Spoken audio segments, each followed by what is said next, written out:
ये सोनर था। हम नहीं बचा सके। क्या? लेकिन उसकी नब्ज तो वापस आ गई थी।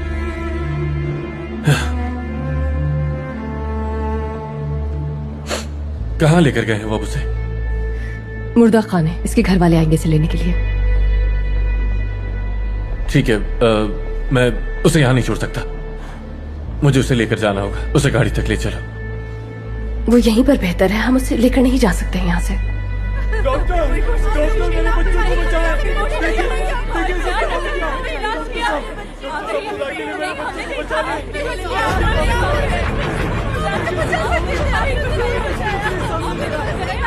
अब हमें भी यहाँ से बाहर निकलना चाहिए।